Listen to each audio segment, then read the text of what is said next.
We've all got two wolves in us, a good one and a bad one, and they both want to eat. The best I can tell, we just got to feed that good one a little more than the other one. Happiness is an emotional response to an outcome. If I win, I will be happy. If I don't, I won't. It's an if-then, cause and effect, quid pro quo standard that we cannot sustain because we immediately raise it every time we attain it. You see, happiness demands a certain outcome. It is result reliant. And I say if happiness is what you're after, then you're going to be let down frequently and you're going to be unhappy much of your time. Joy, though, joy is a different thing. It's something else. Joy is not a choice. It's not a response to some result. It's a constant. Joy is the feeling that we have from doing what we are fashioned to do, no matter the outcome.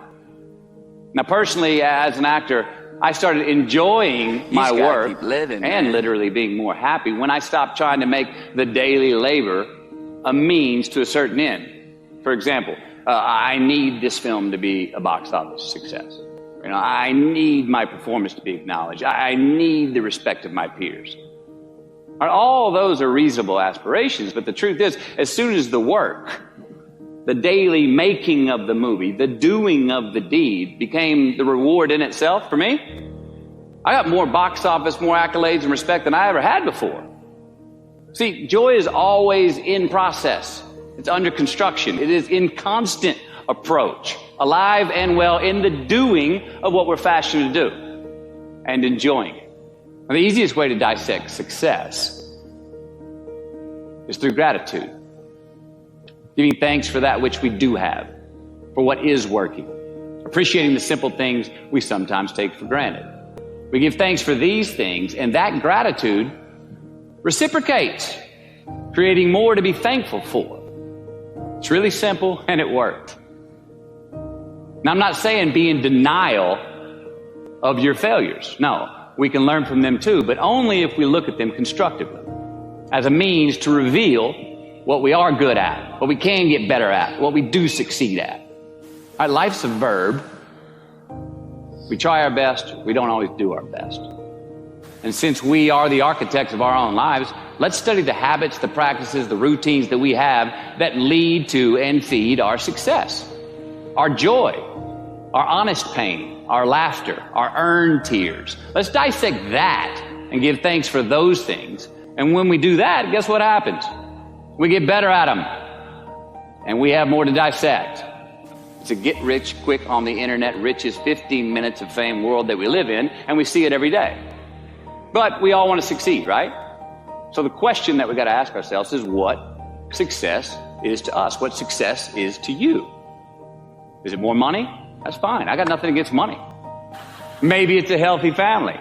Maybe it's a happy marriage. Maybe it's to help others, to be famous, to be spiritually sound, to leave the world a little bit better place than you found it. Continue to ask yourself that question. Now, your answer may change over time, and that's fine. But do yourself this favor. Whatever your answer is, don't choose anything that will jeopardize your soul. Prioritize who you are, who you want to be, and don't spend time with anything that antagonizes your character. Don't drink the Kool-Aid, man. It tastes sweet, but you will get cavities tomorrow. All right? Life is not a popularity contest. Be brave, take the hill, but first answer that question, what's my hill? Well, for me, it's a measurement of 5 things. We got fatherhood. We got being a good husband. We got my health, mind, body, and spirit. We got career, and we got friendships. These are what's important to me in my life right now. Because I want to keep all 5 in healthy shape.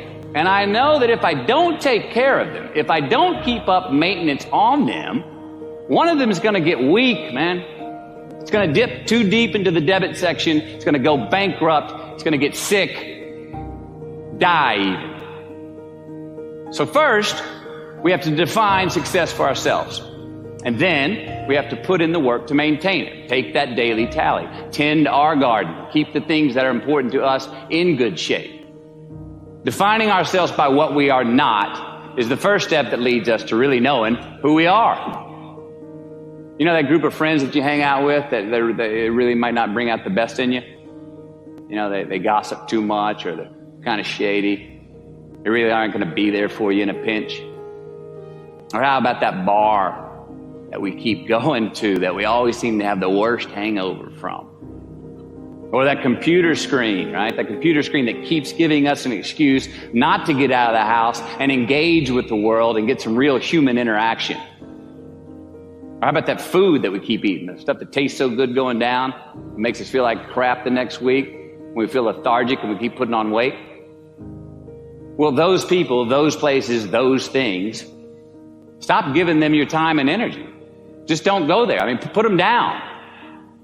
And when you do this, when you do put them down, when you quit going there, and you quit giving them your time, you inadvertently find yourself spending more time and in more places that are healthy for you, that bring you more joy. Why? Because you just eliminated the who's, the where's, the what's, and the when's that were keeping you from your identity. Like, trust me, too many options, I promise you this, too many options will make a tyrant of us all. All right, so get rid of the excess, the wasted time. Decrease your options. If you do this, you will have accidentally, almost innocently, put in front of you what is important to you by process of elimination. Knowing who we are is hard. It's hard. So give yourself a break. Eliminate who you are not first, and you're going to find yourself where you need to be. Make voluntary obligations. I'm talking about the ones that we make with ourselves, with our God, with our own consciousness. I'm talking about the you versus you obligations. We have to have them. Now, again, these are not societal laws and expectations that we acknowledge and endow for anyone other than ourselves. These are faith-based obligations that we make on our own. These are not the lowered insurance rates for a good driving record. You will not be fined or put in jail if you do not gratify these obligations I speak of. No one else governs these but you. They are your secrets with yourself, your own private counsel, personal protocols. And while nobody throws you a party when you abide by them, no one's going to arrest you when you break them either, except yourself. An honest man's pillow is his peace of mind. And when you lay down on that pillow at night, no matter who's in your bed, we all sleep alone. These are your personal Jiminy Crickets, and there are not enough cops in the entire world to police them. It's on you. It's on you. We do our best when our destinations are beyond the measurement, when our reach continually exceeds our grasp, and when we have immortal finish lines. And when we do this, the race is never over. The journey has no port. The adventure never ends because we are always on the way. So do this, and let somebody else come up and tap you on the shoulder and say, hey, you scored. Let them run up and tap you on the shoulder and say, man, you won. Let them come tell you, you can go home now. Let them say, I love you too. Let them say, thank you. Take the lid off the man-made roofs that we put above ourselves and always play like an underdog.